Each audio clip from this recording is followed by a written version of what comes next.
Leviticus, Numbers, and Deuteronomy. Those are the continuing books that finish out the Pentateuch, or the Torah, the first 5 books of our Old Testament, the Hebrew Bible. We're going to do a macro view of Leviticus and Numbers and then Deuteronomy as well, so that we can prepare our consideration of Joshua and the conquest of the Canaanites. So we find in Leviticus, this is going to be an overview of sacrifices, offerings, priestly regulations, which is why it's often called the Levitical text, or it's the Levitical regulations. In the Hebrew, it's Vayikra, which means "and he called." Very importantly, the word actually, the text begins with the word "and," which lets us know that this is a continuation of what we have from the book of Exodus. So there's a lot of continuity, as is the case with Scripture. We often see that kind of cohesiveness. And in particular, this is going to draw us from Exodus, which does present us quite a bit of law, into a continuation of this, which is going to function in a very priestly fashion. The title in Greek is Levitikon, from which we get Leviticus, meaning of the Levites. The regulations, as you'll see on the screen, come from the time of the meeting. As with all of the books, it is my intent to try to provide a broad perspective, and then with some we'll be able to look at the minutiae. In Leviticus, the literary structure kind of follows in this form. Chapters 1 through 10 provide for us the sacrifices and information related to those sacrifices. In essence, the details of how those are to be incorporated into the ritual life of the sacrificial system for forgiveness of sin, all of the things that are related to the religious experience of the people. This is all going to function too around and focus around the tabernacle, ultimately then, of course, the temple. Chapters 11 through 15, the things clean and unclean. Chapters 16 through 25, the laws about holiness. And one of the significant themes that you'll see, in fact, we'll talk about this a little bit as we move into the emphases. You have ritual purification, prescriptions of worship, and then you have a great concern in the book of Leviticus for holiness. God is always concerned about holiness on behalf of his people. So 16 through 25 are the laws about holiness, and I'll come back in a moment and talk about the Day of Atonement. Chapter 26 relates to the blessings, and then chapter 27 will be the laws of vows and gifts. So those are the themes that we find, the chapter formations that we find with these themes that we see: purification, worship, and concern for holiness. Chapter 16 is very interesting and helpful because it continues to help us understand more about this concept of the Day of Atonement. And this is going to be tied into as well what we understand about forgiveness, Passover. All of these concepts intertwine to some degree, but specifically the Day of Atonement, as described in Leviticus 16, provides for us a picture of the forgiveness of sins. So there's a multi-step process to how this works. There's the offering of the bull, and then there's the offering of the 2 goats. The offering of the bull is going to be on behalf of Aaron himself, and so he is to go in, sacrifice the bull, and blood from the bull will in fact be placed upon the Ark of the Covenant, the sides of the Ark of the Covenant, the side, I think it calls specifically for the east side of the Ark of the Covenant, and that's going to be an offering for himself. But the other part of the picture relates in fact to the 2 goats, and so 2 goats are selected and brought before the tent. 1 goat is selected to be sent out into the wilderness, and the idea is that the sins of the people are placed upon the goat that is selected to be sent out into the wilderness. The goat is to be taken out beyond the tent, beyond the camp, into the wilderness, and offered to Azazel. In essence, what this is maybe painting a picture of is the manner in which the sins are removed from the people, and they are then allocated and or placed into the wilderness to be done away with. Maybe there's a secondary picture in that the sins are placed within the repository of the wilderness as a picture of hell, Azazel being a demon of the wilderness, etc. The other goat, interestingly enough, is to be taken into the tabernacle to be sacrificed, and the blood of that goat is to be placed upon the ark or and in fact specifically placed as well upon the mercy seat, so that it becomes a covering for the sins of the people. This is to be done once a year. Aaron, as the high priest, is the only one that can go into the Holy of Holies and offer this, and it can only be done then this one time a year. This is really such a great picture of the atonement as provided for us, and you may remember that when Christ died on the cross, that the veil was rent from the top to the bottom, and the separation of the Holy of Holies is now exposed.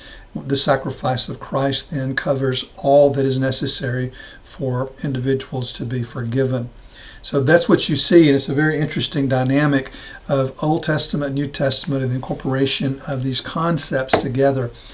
But I love the pictures, the portrayal of the goats. The sin is taken out of the camp into the wilderness, sins of the people offered on the altar.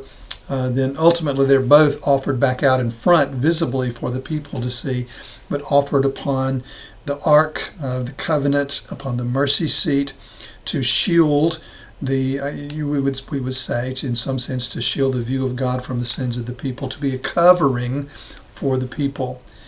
It's a beautiful picture of what we see with the process of the offerings there and the laws about holiness. And the only way for holiness, of course, for us, righteousness before God, is in fact for us to receive the cleansing that only Christ can provide. So the Old Testament system of sacrifices was very appropriate for its time, but it could never completely deal with the sinfulness of the people, which is what Christ was able to do. You remember the New Testament vernacular, the nomenclature is once for all. Another thing to keep in mind about the offerings as they are presented both in Exodus, Leviticus, and other areas is that this is not an automatic forgiveness. This is a ritual that is portrayed, that is required in part as a part of the individual communicating, in fact, the authenticity of their repentance. That's why you see the prophets talking regularly about how the sacrifices themselves do not automatically convey forgiveness, because they have to be connected to the internal repentance, the internal sorrow of the worshiper. And I think there's a little bit of a misconception to think that this ritualistic, I guess you would say, event accomplishes what really still is necessitated within the heart of the individual in relationship with God. So we don't want to misstate that the ritual performs magically something that appeases the gods. No, it is that God understands this to be, in fact, an authentic representation of the true repentance of the people. So very important when we think about Leviticus to understand these concepts, that God is concerned about how people maintain a right relationship with himself and how they then implement that into a right and godly relationship with others. Moving into the book of Numbers, the Hebrew title is Bamidbar, which means literally in the wilderness. Midbar means wilderness, but on the front of that is the preposition bait, which means in, with, by, but in this case the phrase means in the wilderness. The Greek title is based on arithmoi, which, as you can see, kind of the words that we might know of arithmetic, numbers. And so the concept of numbers comes from the census mentions in chapters 1 and in chapter 26. When we think about the book of Numbers, we're talking about the contrast between the faithfulness of God and the rebelliousness of the Israelites. And that's going to be played out in a number of different ways, one of which is the grumbling of the Israelite people that we see in the book, and that's in chapter 14, and in multiple verses there in chapter 16, 2 verses there in chapter 17, 2 verses there. This grumbling of the people is a resistance of the people to be faithful unto God, in essence to trust God for what he has promised to do. We're also going to see in Numbers that you have the people rejecting the account of the spies who come back from going into the land of Canaan, who, yes, talk about the land of plenty, but they also are aware of the magnitude of what it will take to conquer that land. And the people draw back from that. They do not trust God in that. They reject that. And as a result, they refuse to do what God has provided for them. And in the process of doing so, they contrast themselves once again with the faithfulness of God, the things He has promised, the provisions that He has made, the direction that He's given, and all of these things that relate to the character of God in relationship with His people, compared to the resistance of the people, the refusal of the people to follow God, to trust God, to be dependent upon God, and the rebelliousness, which ultimately is going to lead them into another 40 years in the wilderness. It's just a shame that this is the case, and in fact what happens. As always, let's think about the literary structure of the book. And remember that in Exodus, we're talking about in the first part of the book is the march to Sinai. And as a result at Sinai, they have the delivery of the law, which is given with the Ten Commandments and the revelation of the law and all of the Levitical laws and regulations that we have. Now we come into Numbers, where in chapters 1 through 10 we have the preparation for the departure from Sinai. So it really helps to think kind of macro level. Exodus gets them to Sinai, Sinai with Leviticus, Exodus and Leviticus. Now in Numbers, we're in the process of getting ready to leave Sinai. Chapters 10 through 12, we have from Sinai to Kadesh Barnea. In chapters 13 through 20, we have Kadesh Barnea, sending out of the spies, the fear of rejection, the pronouncement of additional time, the rebellion of Korah. Boy, that's a powerful image there, where the earth swallows up those who are rebellious. And then we do see in chapter 20, verses 1 through 13, the sin of Moses, where Moses struck the water twice instead of speaking to the rock. This may have been an impetuous act on his part. It may have been an impulsive act on his part. But the thing that is really critical to understand is that when God speaks and God gives a word about an action to be followed by His people, to be implemented faithfully, God expects that to be followed to the letter that is designed and declared. God expects His people to do what He asks, not less, not more, but to do what He asks. And as a result of that, we see this as a sinful act on the part of Moses. And it seems maybe a little bit unfair in some ways, in that Moses ultimately is not going to be able to enter, in fact, the land of Canaan. There's maybe a sense in which there's a larger, more complicated nuance to how all that plays out. But long and short, that's the end result for Moses. Chapters 20 through 21 are from Kadesh to Moab. Here we have the death of Aaron. We also have in chapter 21 the bronze serpent, which then becomes the means in which, first of all, the people are rebellious. They're resistant. They reject the Lord in some ways. Then they suffer the consequences of that. Then Moses puts up the bronze serpent. And there's a referent point here as well when Jesus talks about Himself being lifted up high for the healing of the people, the forgiveness of the people. There is a sense in which there's a direct connection here with this episode in the book of Numbers, chapter 21. I remember seeing some time ago a very short cinematic presentation of how this could have played out. And it was really powerfully done. Gave you a strong visual of the people looking up to the serpent for that deliverance and for healing. Now, I think the point in place here to really emphasize is not that the bronze serpent was a magical implement, but in fact, it was an act of obedience, whereby as the people did what was instructed by God through Moses, they would in fact be healed. So God is always concerned about the people being obedient to the word that He has presented. That is an act of faithfulness, not faithlessness. Then in 22 through 36, we have the plains of Moab, and this is going to give us a lot of the continuing story that is marked by the death of Aaron in 33-38, and there's some additional information in 23 through 29. But this kind of plays out some of the instructions that will prepare them for, in fact, now finally they're going to get away from the 40 years in the wilderness. That's going to begin to happen as they move into Joshua. Well, you say, well, what about Deuteronomy? Well, it's coming up in just a moment. But this is what we have in 22 through 36, the Balaam narrative. I love the story of Balaam and the donkey balking because the angel is there. Israel falls to the worship of Baal at Peor. The Lord sent a plague. Joshua was appointed.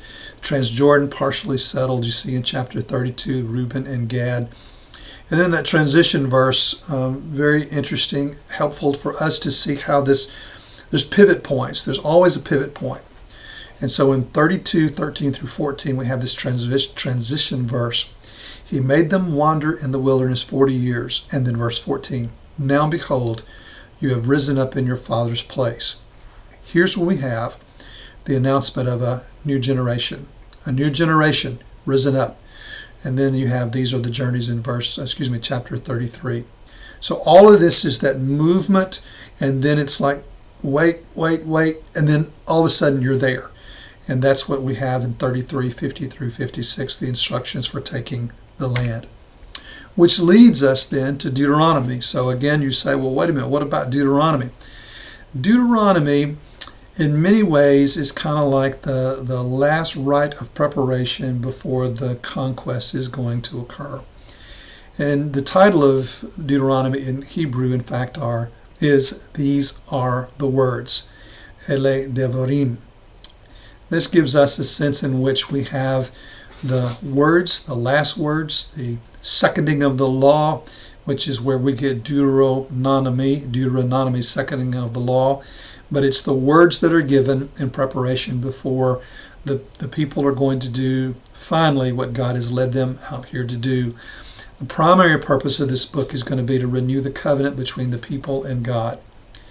Now, as we've talked about before, whether it's treaties, laws, regulations, there's often the form of these treaties and laws that are given, whether apodictic law or casuistic law, the treaties that reflect something of the milieu of the ancient Near East. And in particular, we see the Hittite treaties being evidenced in some of the forms and in the ways that these are listed. I think there is an indication that the similarity to these Hittite treaties does give us maybe a tip of the hand, an indication that we're talking about an early date. You know, I've talked extensively about Mosaic authorship, and I just want to reaffirm that here, that there are nuances as we go through the books and through the biblical texts that really bring us to an acknowledgement and the realization that the environment, the context, the language, the people, the reports, all of these things tell us an early date, not a late date, such as at Josiah's reform, which is that JEDP. You remember we talked extensively about that, the Deuteronomistic. That is the sense in which there is a theological development and bent that has the overtones that are reflected somewhat in Deuteronomy from the time of Josiah's reform and potentially afterwards. The themes of the book will include the covenant, the name of God, obedience with blessing, and an understanding that the law is not mechanistic. That's important. I did talk about that just a moment ago. Some of the important texts that we see in Deuteronomy do have somewhat of a parallel, of course, with what we see in the book of Exodus, such as the Ten Commandments here in chapter 5. So remember, Deuteronomy, the seconding of the law, the regiving of the law, the reaffirming of the law, which is in essence a reaffirmation of the covenant of the people in relationship with God. The Shema in chapter 6, verse 4, begins with the Shema Yisrael, Adonai Eloheinu, our God, Adonai Echad, our God is one. So we see that the Shema provides a sense that God is the originator, He is the focus, the focal point. He is one God. They are monotheistic. Of course, we are monotheistic, but we have a triune God in terms of the persons, the triune persons. So in 6:5, you have the love the Lord your God with all your heart, with all your soul, and with all your might. That's the great commandment that's given. I mention that because sometimes people wonder, well, where is the great commandment? Well, here it is. The first of the great commandments. I usually say it in these terms: 2 great commandments and 1 great commission. The great commission, of course, would be the commission that we find in each of the Gospels, most best known from Matthew chapter 28, that we are to go, therefore we are to disciple all nations, we are to teach and baptize, etc. So that's the correlation between the 2 great commandments and the great commission that we are to go and make disciples. In the book of Deuteronomy, we do have a literary structure, and I'm going to, in the next slide, talk about how that's nestled in terms of some of the commandments. But in chapters 1 through 4, we review the history. Chapters 4 through 26, we have the laws reviewed. 10 Commandments, of course, in chapter 5, the Shema in chapter 6. And then in the next slide, there is an elaboration. This is something of a rhetorical, also I would say narrative device, where you have an emphasis given, where you have, for instance, each of the 10 commandments are going to be elaborated in chapters 6 through 11, 12, 13 through 14, 14 through 16, 16 through 18, 19 through 21, 22 through 23, 23, 24, 24, and 24 through 26. So you see this kind of synchronism, not syncretism, but I'm talking about the synchronizing of each of the commandments into an elaboration of the law. So again, we're thinking here very carefully that Deuteronomy is giving us a sense in which this is the revisiting of the law, the seconding of the law, the reaffirmation of the law, and the reestablishing of the covenant. And each of these commandments, as given in the 10 Commandments, is going to be provided with elaborative points, with detailed in some fashion in each of these places, 6 through 11, 12, 13, 14, etc. Really helpful to see how that kind of all plays together. And then we come to the latter part of the book, which is 27 through 30, and this is the covenant revisited.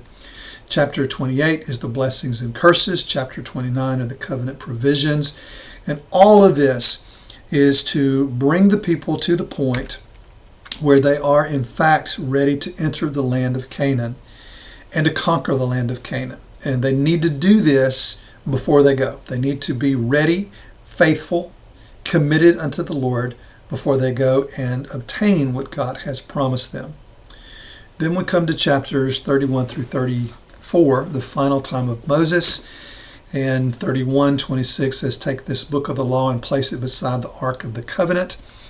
You have, I think, a little bit of an indication here again that you have the compilation of the work of Moses, the law of Moses, the Pentateuch, that is now somewhat codified, coalesced by Moses himself, not thousands of years or 1,000 years later. 32 is the Song of Moses, 33 is the Blessing of Moses, and then of course the death of Moses in 34 on Mount Nebo opposite Jericho. He died there and the Lord buried him. So on the precipice of the entry into Canaan, Moses is not able to do so. The Lord has other provisions for him. I think there's a number of ways to look at this. One is to just simply understand that Moses has fulfilled his purpose. By this time, we probably suppose Moses is 100 plus years of age.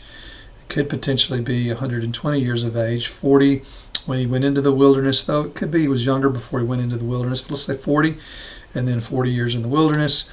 Then he delivers the people out of Egypt, and he's got 40 years in the wilderness with the people of Israel, not his exile in Midian. So, I mean, there's just a real dynamic in this, that Moses is significantly older. He's fulfilled his divine purpose. And because of some of those instances, the particular one we talked about a moment ago, he is not able to enter the land of Canaan. And in many ways, maybe this is God's provision for him that, can I say it like this? Well done, good and faithful servant. Yes, there was a little bit of impulsiveness maybe there with Moses, but I think in some ways the way to look at this is not so much the punishment, but the accolade. Well done, good and faithful servant. So let's stop there with this video. This was a little bit more of a shorter view of Leviticus, Numbers, and Deuteronomy, and we will entertain the movement into Canaan now as we move into the book of Joshua. And there's a lot of content for Joshua that's retained for the next video. We'll see you there.